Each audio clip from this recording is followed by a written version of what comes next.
Okay, so I'm just going to open up the eyes and maybe put a nose on it just to see what it looks like. I might take the nose off again, but I just want to put them on and see what kind of character is coming through. Um, I was using the credit card. I'm just going to use a sharp knife. So it's a kitchen knife that I'm using, um, just to see if that's any better than the. I was finding the credit card just a little bit blunt, just for the opening up sections.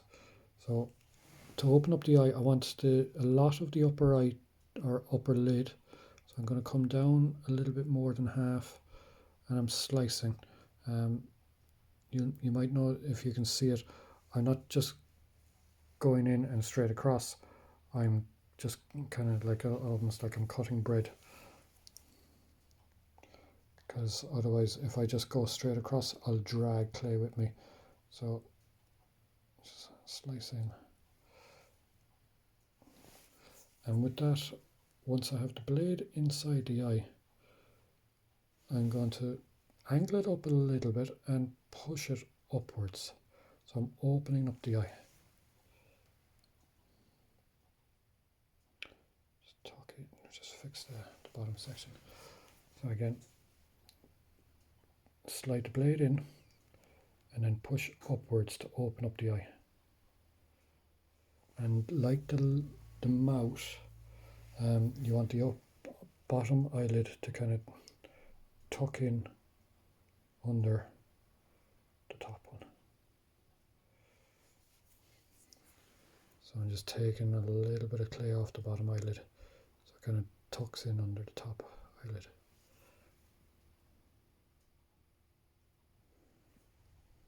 On both sides. So depending on the age of the character you're making, that's where your crow's feet might come in to the eye. And how much detail you want to put in.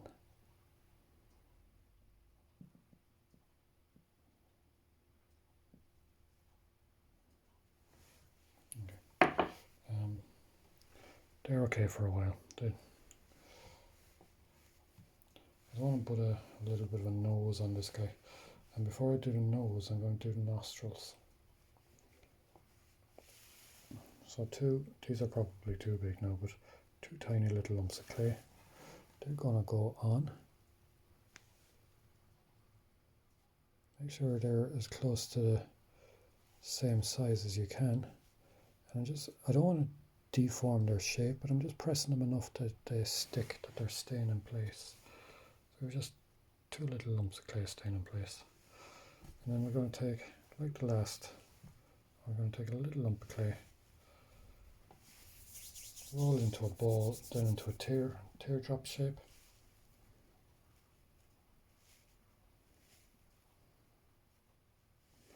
I have a kind of a teardrop shape, and I'm going to place that down on top of those nostril balls.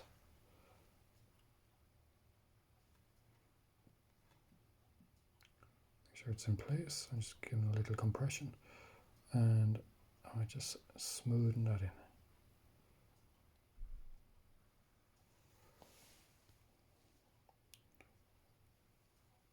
Remember now, I don't want anything to become sharp. I want everything to be nice and round. And this now, the next bit is kind of a level of detail that I probably won't be able to pick up on the camera, but I want to get in under those nostrils, and I'm just tapping with a little bit of a stroke, and if don't have to go too hard, but if you keep going at it, the clay will move. And I'm just spreading the clay from the nostrils around onto the nose. A little bit of a definition there where the nostril meets the upper lip.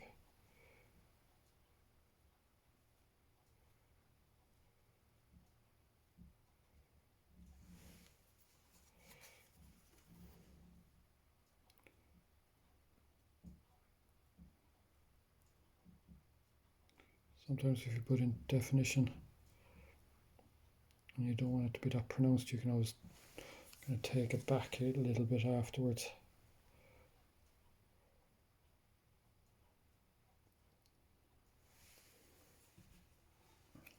And I have just on the edge. I don't want to go at it at all if I can, but I have to spread that clay in a little bit. There was just a bit of clay where you could see that the nostril was that the nose was a lump of clay attached onto the nostril. So if you can see that, sorry, just there we go. I'll get that in focus.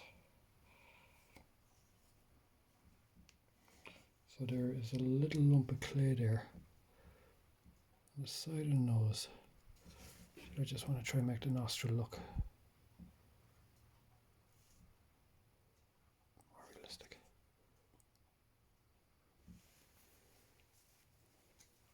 Okay, I think I'm going to stop for this evening because the light on the camera is not great.